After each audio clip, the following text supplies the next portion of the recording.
Mesdames, Messieurs, merci à vous. Merci de nous recevoir chez vous. Nous recevons donc dans cette seconde partie de Soir d'Info Monsieur Youssoufa Samuel Mbaye. Bonsoir. Oui, bonsoir monsieur. Oui, vous êtes ingénieur expert en méthode développement et stratégie industrielle. Nous allons bien sûr évoquer l'industrialisation locale ici au Sénégal basée sur nos ressources. Je suis sur ce plateau, je le rappelle, avec Cheikh Tidiane Diagne. Cheikh, bonsoir. Bonsoir à vous Barthélémy et bonsoir aux téléspectateurs de la télévision Futur Média. Alors, la première question, monsieur Mbaye, vous êtes ingénieur expert en méthode développement et stratégie industrielle. En clair, ça veut dire quoi? Alors, en clair, les méthodes industrielles, c'est trois choses. Hein.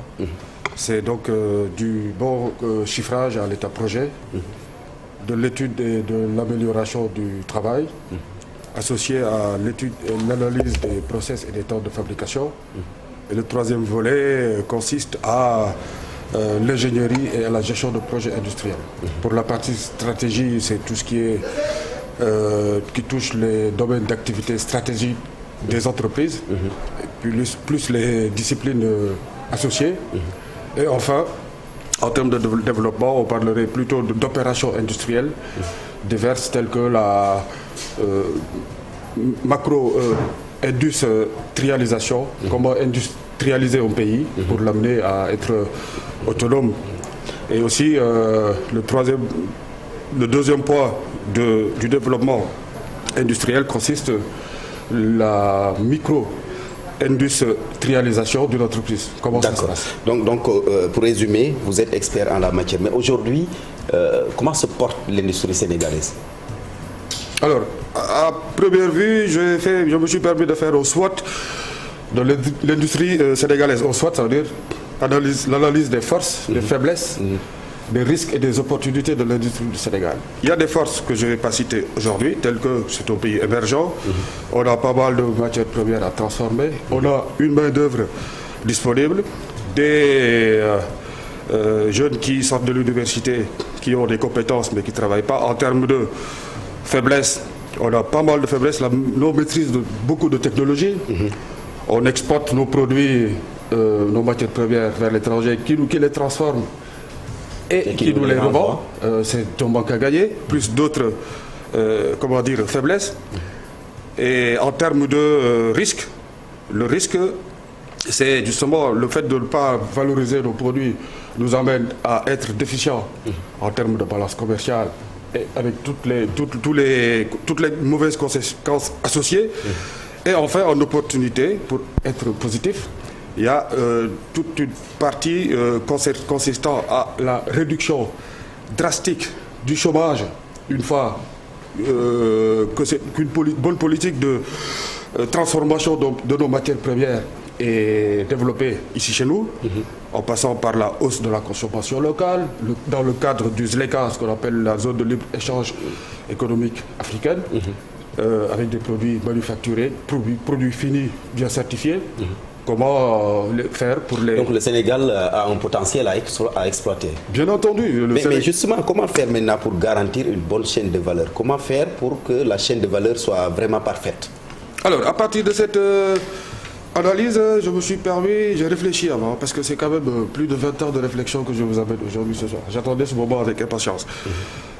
Il s'agit tout simplement de travailler sur deux niveaux. Le premier niveau doit venir des autorités publiques qui doivent impulser une dynamique politique, une stratégie politique consistant à permettre aux entreprises qui veulent s'installer de s'installer par la mise en place de zones industrielles régionales dignes de ce nom, du type Silicon Valley. Je passe l'éponge, vous regardez sur Google, avec les travaux préliminaires de type VRD, route, etc., associés à toute la chaîne la supply chain logistique en anglais, tout ce qui est de la chaîne logistique, les routes, etc., dans le but de permettre aux entreprises de se poser et de transformer les matières. Mais préalablement, il y a le facteur aussi, le secteur primaire, qui consiste déjà à penser à développer notre agriculture déjà. Donc une agriculture mécanisée. J'aimerais bien demain, de Saint-Louis à Dakar, de voir des champs de blé et des champs de maïs sur tout le long de la route. Associés à nos matières premières naturelles, telles que l'or, le diamant, le phosphate, etc. À partir de ce moment, développer notre secteur primaire par ces zones d'activité. Et si l'on sait que l'économie, l'agriculture occupe une bonne place dans l'économie nationale. Ce sont les intrants. Deux types d'intrants. Intrants agricoles, élevage intensif du bois, mais durable, raisonné, associé à nos matières premières déjà disponibles, transformer tout ça dans des unités de production autonomes dignes de ce nom, implantées dans des zones d'activité économique qui doivent être, je répète bien, impulsées par l'État, telles que en France, ce sont les conseils généraux qui s'occupent de ce type d'activité.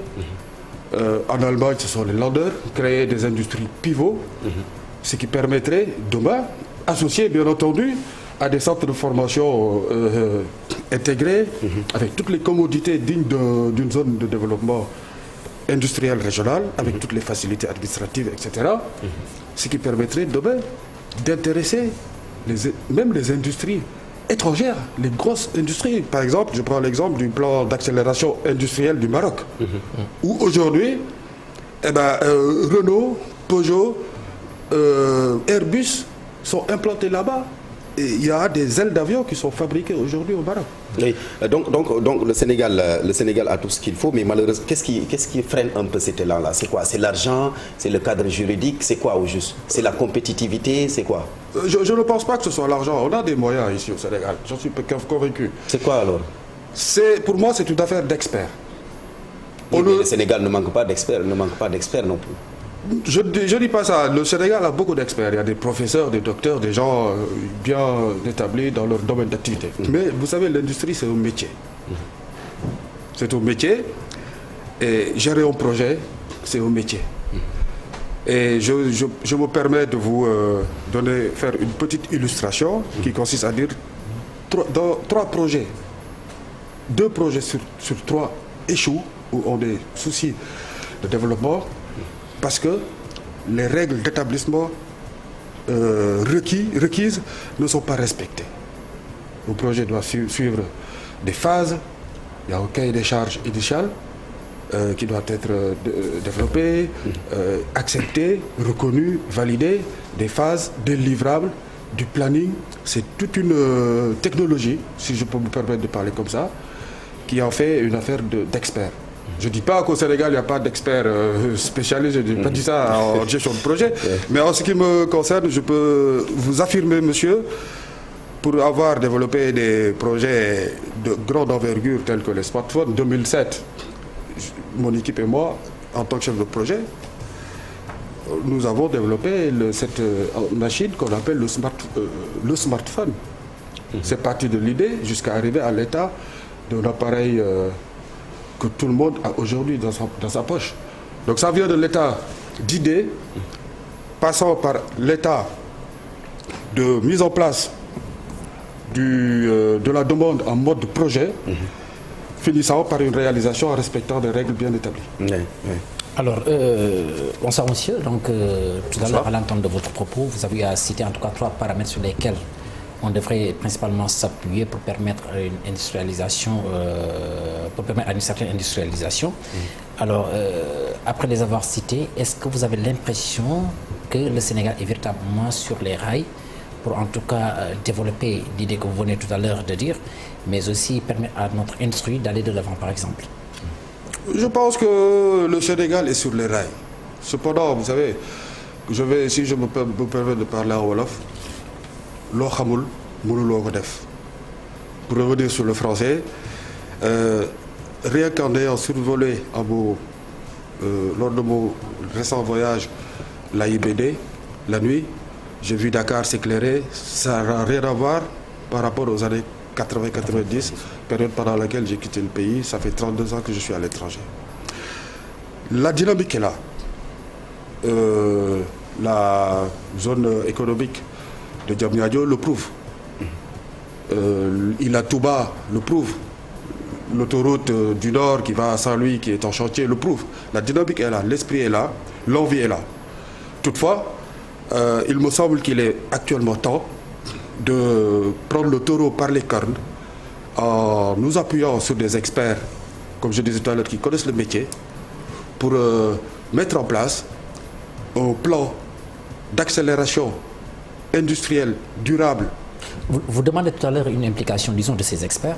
Est-ce que présentement, ce n'est pas le cas encore? Parce que là, tout à l'heure, dans vos propos, on vous a entendu dire que quelque part, il faudra davantage impliquer, disons, les experts et que ce travail devrait être fait par des hommes de sérail. Apparemment, ce n'est plus le cas. Ce n'est pas encore le cas, je veux dire. Ah ben, je ne pense pas, d'autant plus que sinon, on aurait vu les résultats sur le terrain. Ça fait beaucoup de temps, quelques temps que je suis arrivé au Sénégal. J'ai beaucoup voyagé dans la région. À part quelques petites industries ou bien quelques grosses industries, et comme je ne citerai pas ici, il n'y a pas grand-chose. Peut-être dans l'agroalimentaire, par exemple. Oui, mais il n'y a pas que l'agroalimentaire, monsieur. On parle d'agroalimentaire, l'industrialisation de nos pays ne se suffit pas à l'agroalimentaire. Justement. Elle se suffit dans le secteur des BTP, entre autres. Tous les secteurs jusqu'au TIC. Ouais. Toutefois, peut-être que je vais aborder dans votre sens pour parler de maîtrise technologique. Maîtrise technologique, ça veut dire que aujourd'hui, il nous faudrait penser justement à mettre en place une chaîne de valeur en termes de transfert de technologie. Nos jeunes ou nos experts pourraient justement être inclus dans cette dynamique par des formations adaptées, du transfert de technologie de l'étranger vers ici, mais d'une manière intelligente. Je prends le cas de la Chine, le bon grand en avant, jusqu'à l'intégration des industries étrangères en Chine pour capter leur technologie et devenir autonome. Sinon, on restera toujours dépendant de ces technologies. Alors, je voulais revenir. Vous avez cité tout à l'heure le cas de Diamniadio. C'est vrai, le Sénégal a eu beaucoup d'industries qui, par la suite, ont échoué. Je peux citer le cas de la Solida, par exemple, la Sodefitex plutôt, ainsi de suite. Des industries donc qui ont échoué. Alors, comment expliquez-vous cet échec-là? Et puis, sur quelle stratégie maintenant? Quelle est la stratégie à mettre en place pour, en tout cas, éviter que la zone industrielle de Diamniadio subisse le même sort? Alors, déjà, à l'état de développement, comme je disais tout à l'heure, c'est toute une stratégie. Une zone industrielle doit être pensée, réfléchie, implantée d'une manière intelligente, en intégrant plusieurs paramètres. Et tout ça de type VRD, comme je disais, les préinstallations, lotissement, les routes et tout ce qu'il faut, en fait, les infrastructures de base. Intégrer à tout cela la notion de formation des jeunes qui vont venir travailler à l'intérieur, parce que vous pensez à éventuellement l'étude du marché aussi. Bien sûr, l'étude du marché, le système d'alternance des jeunes, intégrer aussi le facteur stratégique consistant à toucher les bonnes entreprises qui vont venir s'installer. Le tout dans les entreprises locales comme les entreprises internationales. Si le président de la République, à mon avis, c'est le premier commercial du Sénégal. Quand je prends le cas de la France, quand il se passe ce cas de figure, au besoin, c'est M. Macron lui-même qui prend son bâton de pèlerin et qui va appeler les entreprises étrangères, voire locales, par des incitations et tout ce qu'il faut pour les amener à venir s'installer. Avec des facilitations. Des facilitations, bien sûr. Et après, vient une notion fondamentale qui me vient à l'esprit. Pour être du métier, il y a une notion qu'on appelle le world class. Là, je m'adresse particulièrement aux entreprises existantes. Et même ça a de la valeur aussi pour les entreprises, les futures entreprises qui vont s'installer. Une entreprise coule tout simplement parce que sa stratégie n'est pas adaptée, ou bien elle dort. Il a des concurrents. Si elle ne bouge pas en termes stratégiques, en mettant en place des solutions stratégiques en termes de domaine d'activité stratégique efficace, elle coule. C'est la concurrence pure et parfaite, le capitalisme. Associé à ça, il y a la notion du métier qu'on appelle le mode World Class Manufacturing, ou le Kaizen, ce qu'on appelle l'amélioration continue. Pour avoir vécu un peu au Japon, mon maître à penser, il s'appelle Taishi Ono. Taishi Ono, c'est le patron de la méthode TPS, Toyota Production System. Le World Class Manufacturing qui doit être appliqué par toutes ces entreprises existantes et les futures, si elles ne le font pas, elles coulent. C'est forcément qu'ils n'avancent pas, recul. C'est une technique d'amélioration continue qui s'appuie sur des piliers de l'entreprise Quand vous avez une pyramide avec des piliers, quand vous tirez au pilier, qu'est-ce qui se passe? Ça s'écroule. Donc c'est des métiers, ce sont des métiers, tous les métiers qui participent au fonctionnement d'une entreprise, du service achat à la direction, associés en axe Y d'outils qu'on appelle des outils lean manufacturing tels que le Six Sigma. Je ne sais pas si ça vous parle ou pas. Ben justement, j'allais en venir parce que là, il y a un langage technique qui est vraiment utilisé et qui semble confondre un tout petit peu les gens. Est-ce que ceux-là qui nous dirigent et ceux-là qui ont, disons, en main, disons, la destinée de notre pays, est-ce qu'ils parviennent à comprendre, disons, ce langage technique que vous leur adressez, par exemple? Parce que là, véritablement, c'est assez confus avec des terminologies qui ne permettent pas véritablement de bien saisir. Mais là, est-ce qu'il ne faudrait pas, avec un langage beaucoup plus simple, permettre à nos dirigeants de comprendre les enjeux de l'industrialisation, par exemple? Vous avez absolument raison. C'est pour ça que tout à l'heure, là, on converge, monsieur, que c'est une affaire d'experts. Vous savez. Sauf que ceux-là qui décident, c'est des politiques. Oui, mais justement, on est là pour les éclairer un peu, pour leur faire, pour leur faire comprendre, je mesure mes propos, pour les introduire à ça. Le Six Sigma, en fait, pour parler d'outils, ce qu'on appelle les tools, ou outils, pour parler français, dans la méthode Kaizen, c'est le principe de l'amélioration continue. C'est pour ça que les Japonais aujourd'hui sont très forts. C'est comme dans votre lit, quand vous vous levez le matin, si vous ne le faites pas, le soir, quand vous reviendrez vous coucher, vous serez obligé de le faire. Donc une entreprise, en axe des Y, des X, a des services, achat, qualité, etc. En axe des Y, doit utiliser des outils, comme par exemple l'AMDEC. Je peux me permettre d'être un peu technique, mais je vais vous le définir. L'AMDEC, c'est l'analyse des modes de défaillance, de leurs effets et de leur criticité, qui doit être appliqué par exemple le service maintenance, qui doit arriver avec le Six Sigma à avoir du zéro panne. Il n'y a pas une machine qui doit tomber en panne, elle doit tourner 24/24 pour respecter le facteur fondamental pour toute entreprise qui se respecte, symbolisé par 3 lettres, le CQD, le coût, la qualité et le délai. Satisfaction client, je produis bien, je produis à bas coût, je produis de la qualité rapidement, je livre rapidement et je conserve mon client. Dans le délai. Dans le délai, c'est ce qu'on appelle le CQD. Donc avec des outils tels que, il y en a plein, hein, il y a le SMED par exemple, une entreprise de plasturgie doit systématiquement appliquer cette notion de SMED. Le SMED, c'est ce qu'on appelle en anglais le Single Minute of Exchange Die. C'est le temps compris entre la dernière pièce bonne de la série précédente et la première pièce bonne de la série suivante. Sur une même machine avec 2 outillages. Plus ce temps il est élevé, plus le prix de revient de la pièce est élevé, en fonction de la taille de série. Donc, si je ne l'applique pas, je ne suis pas compétitif.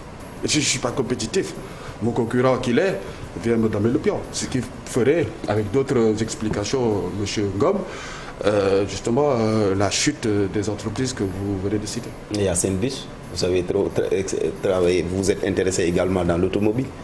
Le Sénégal peine à avoir une industrie automobile vraiment... Alors là, vous parlez à une personne convaincue. Hein. Là, franchement, vous touchez un domaine sensible que j'adore beaucoup, parce que pour avoir fait 10 ans dans ce secteur, entre Peugeot, Faurecia, Renault, Fiat, où on a des cadences horaires, vous n'allez pas me croire, comprises entre 50 et 70 véhicules heure. On ne parle plus de juste à temps, 3 jours, une journée de commande, une journée de fabrication, une journée de livraison. On parle de synchronisation, 3 heures.